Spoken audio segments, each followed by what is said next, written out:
Hey y'all, hey, it's April 4th, 2024, and welcome back to Twin Oaks Family Farm. Thanks for joining us on Twin Oaks Farm Poultry on YouTube. We're back in the meat bird production barn and actually going to go ahead and do a video on our Cornish Rat Cross meat chickens for today. They are 25 days old. As we get further into production, the numbers start jumbling in my head, but they are 25 days old. We just uploaded a video today of them from yesterday when they were 24 days old. And one of the things in this video I want to talk about is a bird that we showed you in that video where the meat chickens are 24 days old. And I think it's just titled Meat Chickens 24 Days Old, April 3rd, 2024.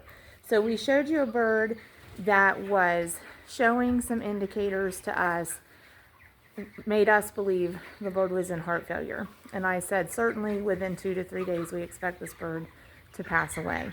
So that bird died this morning. So we moved it out of the flock to be able to make sure if we lost one, it was the one that we thought was dying.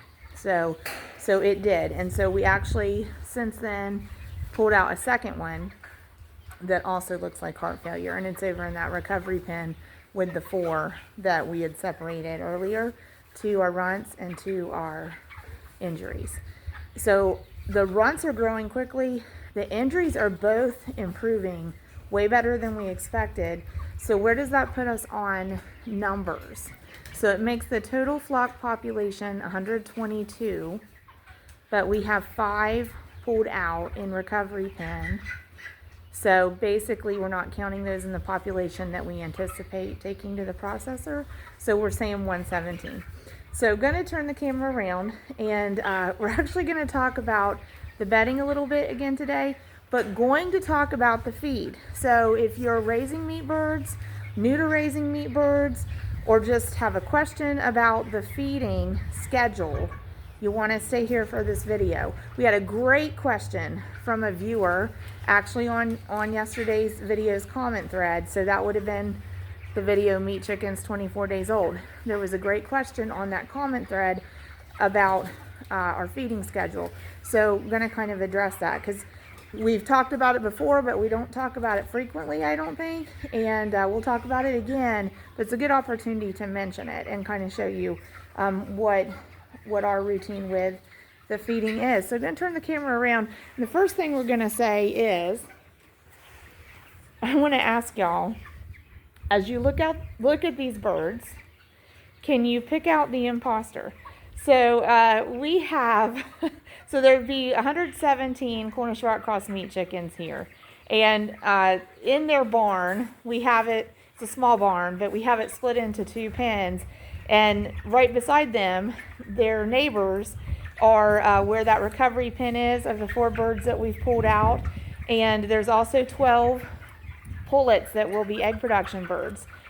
2 of those pullets are white leghorns. And right here in front of us, the one that's actually at the feeder but just turned its back to us, so the one leaving the feeder, that's a white leghorn. So she blends in somewhat well in this pen, but she is not a meat bird, and she will not get the size the meat birds get. But look, this is a great visual.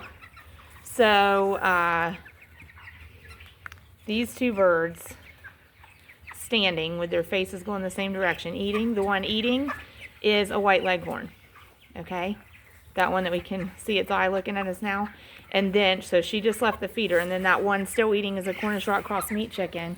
And so age difference, this bird was hatched February 28th, 2024, and we're out to April 4th. So we're going to say, every bit of 5 weeks old plus. And these birds are just 25 days old, so not even 4 full weeks old. So body mass wise, they have a lot more size than an egg production bird that is 11 days older. But you notice the egg production birds, of course, feather in better, which is because of the body mass. These meat birds get so much body mass. We've got a lot of strong light there, so I don't know how well the camera's filtering, but you know, these meat birds get so much body mass so quickly that the feathers really don't feather in at the pace the body mass increases. And there she is again, if we can see can you pick her out? So she was at the water. Oh, shadow's bad. She was at the, at the water and hopped over the water and left. But you know, they have longer, taller legs, obviously skinnier bodies, and longer necks. The egg production birds. But want to give you a little reference point too on the strong light in here and why we're tolerating that. So it's after 6 in the evening where I am, rural Southeast Ohio, USA, when I'm recording this, and temperature is about 45 degrees Fahrenheit. These birds want to be about 75 degrees Fahrenheit, and we've had strange weather. Right here where we live, we back up to one fork of a creek, and actually my husband's family's farm is just a couple miles from here, and it backs up to the other fork of the same creek. So then we're close to the Muskingum River, like I'm gonna say 3 miles from the Muskingum River, and then we're not very far from the Ohio River. And so first week of April 2024, the Muskingum River where we are has flooded and is going down.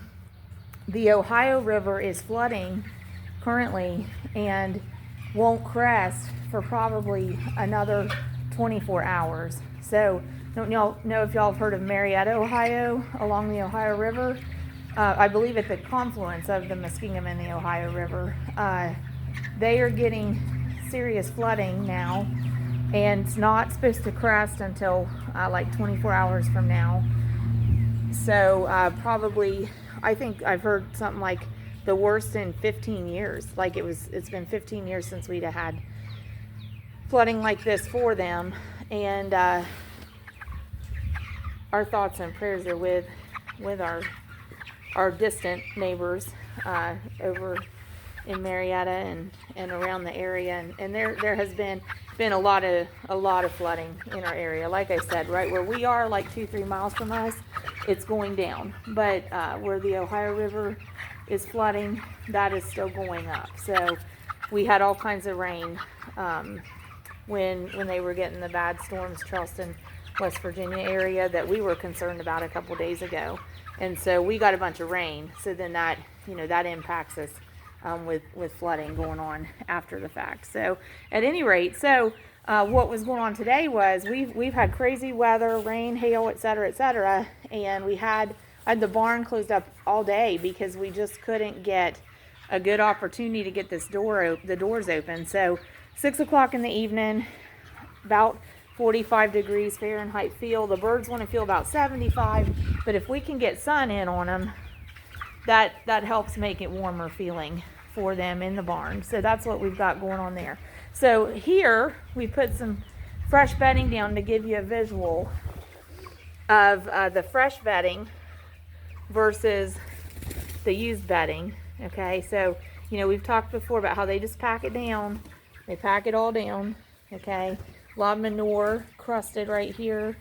So we've taken out quite a bit of it. We've turned it over 3 or 4 times what's in here. So we've gone about 25 days for these birds on just about 5.5 bags of bedding. So we're gonna put down, I'm gonna put down probably just a full bag and get a clean layer of bedding under the lamps and around the feeders and waters to help these birds have a really super clean pen and dry bedding underneath them. And then we'll work with the new bedding as we finish the next, what did we say, 12 days to go, right? So okay, so let's touch on feed. And we'll talk about feed again another time, but here's the pair of questions I had. Do you feed 12 on, 12 off? I'll tell you what that means. And the other question was to the theme of, do you allow the birds to eat all the time, or do you let the birds have feed all the time? Can't remember exactly how it was worded. So the short answer, straightforward questions, is we do not do 12 on, 12 off, and we almost kind of refuse to do 12 on, 12 off. We avoid it.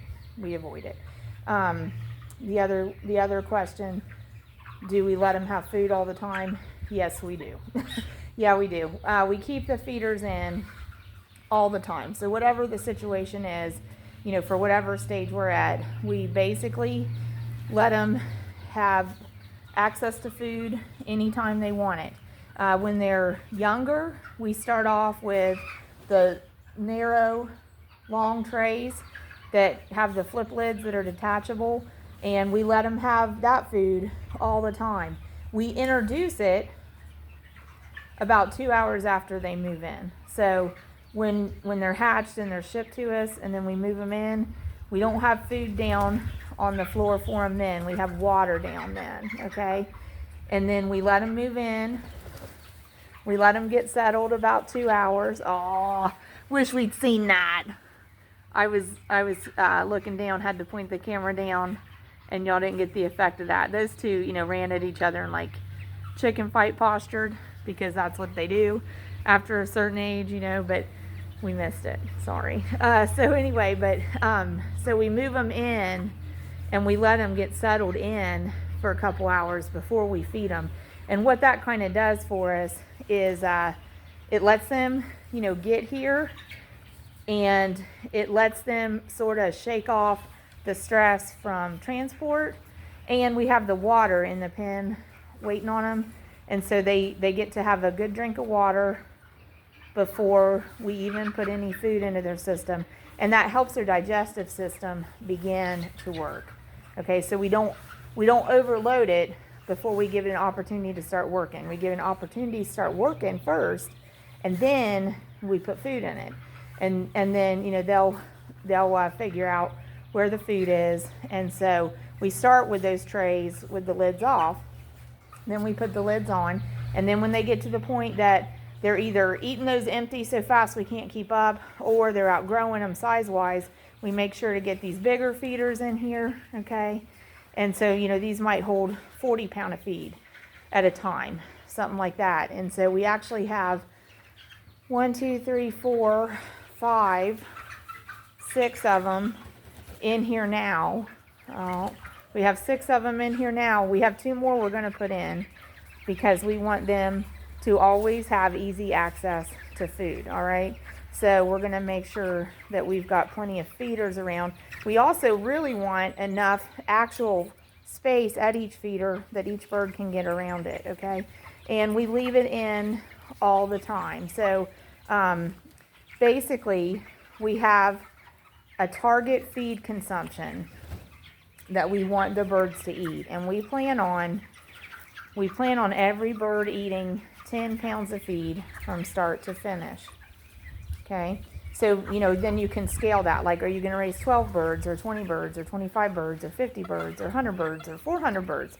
Whatever we're going to raise, we can take that 10 pounds per bird and do some multiplication and scale our expected feed consumption for the flock out over that, right? So, so basically, like every 100 birds, we expect they're going to eat 1,000 pounds of feed. So for us, we buy it in 50-pound bags. So we know that every 20 birds, no, I'm saying that backward. We know that every 100 birds needs 20 bags of feed. That's what we go by. Okay, so we typically want to try to buy our feed by the pallet because we're raising birds on a scale that makes sense for us. Because like we have this flock was 125. We figured we'll lose some.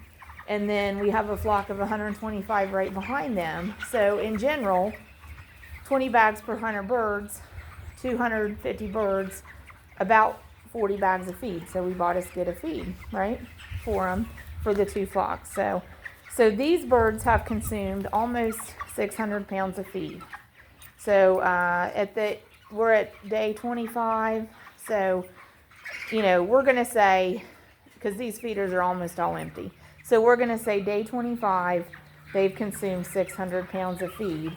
12 days to go, we need them to eat about 400 pounds more. So we got to keep the feed to them. We got to keep the feed to them is what we got to do, okay? So I was looking again if we could see them.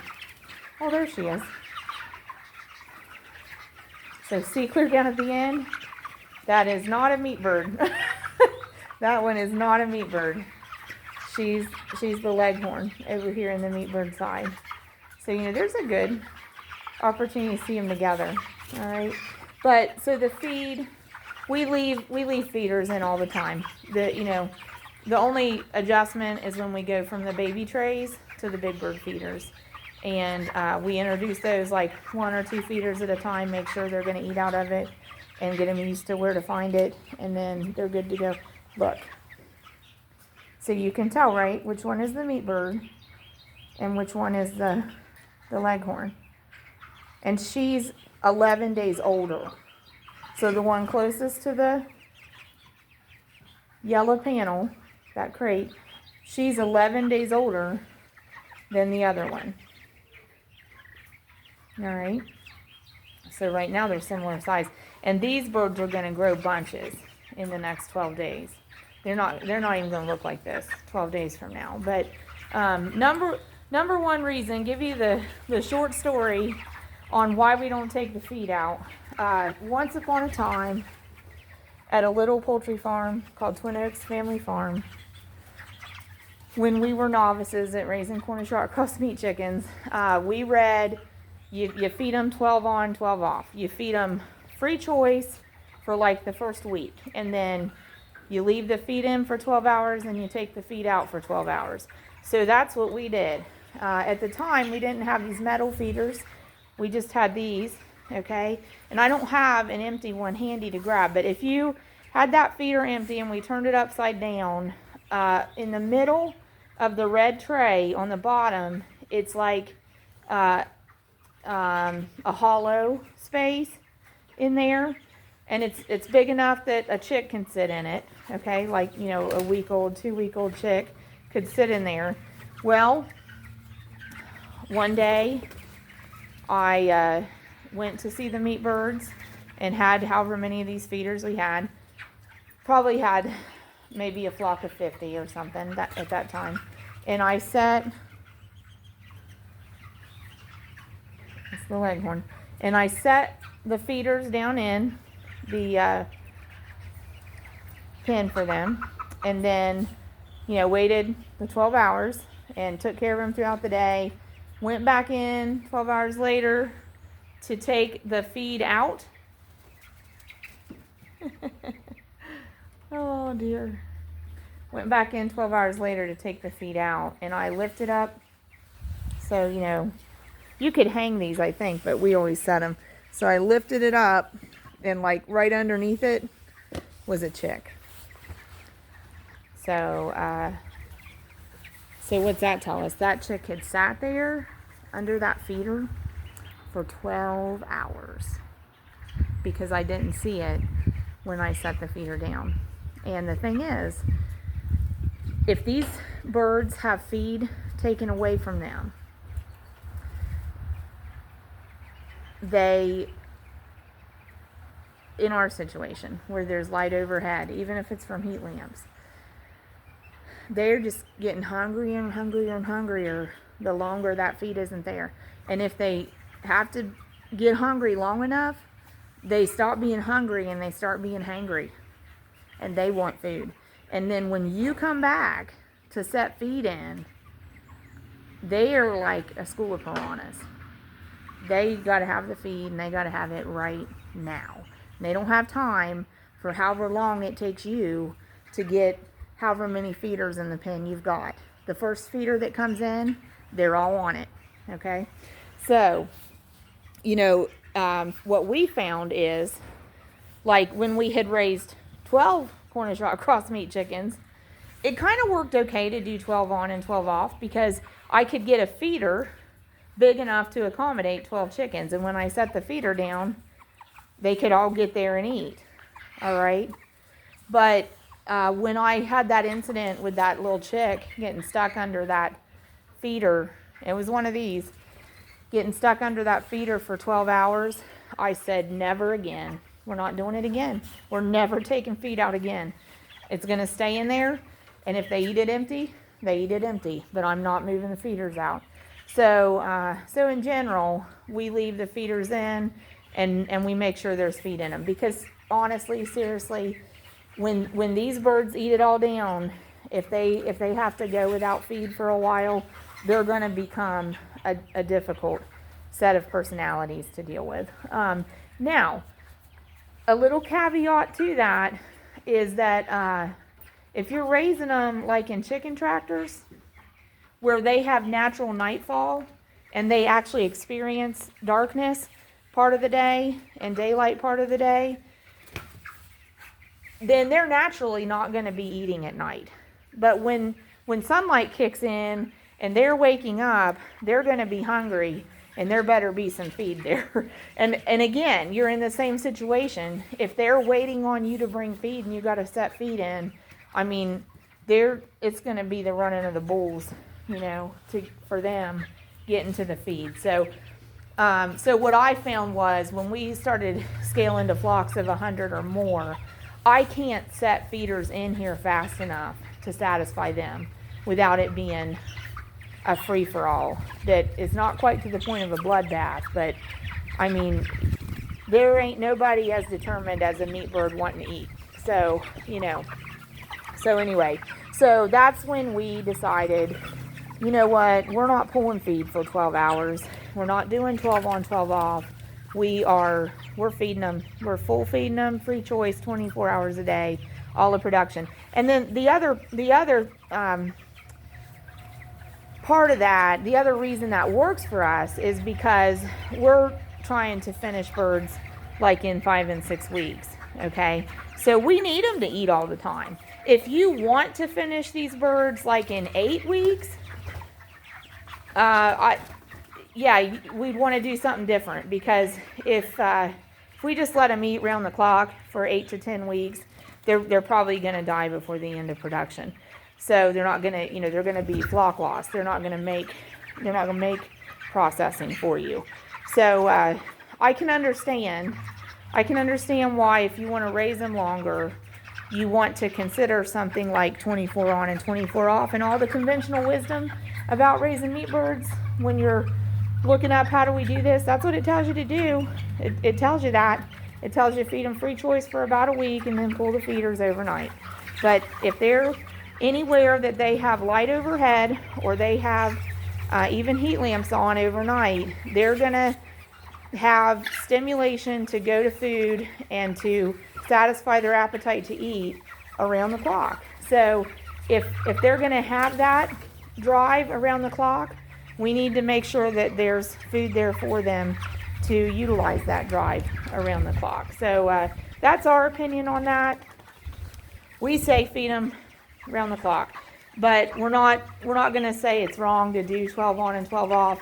If 12 on and 12 off works for like the amount of production time you want to use, you know, then you can find a way to do it. I just, like I said, I didn't want to do it after I had a bird trapped for 12 hours in a feeder. I decided that we're gonna find a different way. But we do sometimes, you know, if we have a flock way out eating their target feed consumption rate, or target feed consumption total, if we have them eating too fast, there are a lot of times we'll make them finish the feeders empty, clean them up, and eat it all up before we will add more feed. And they do get a little upset at us about that, but that's what we do. And then, you know, you feed them clear up until 12 to 18 hours before you process them. Okay, so that's the deal on that. They need to eat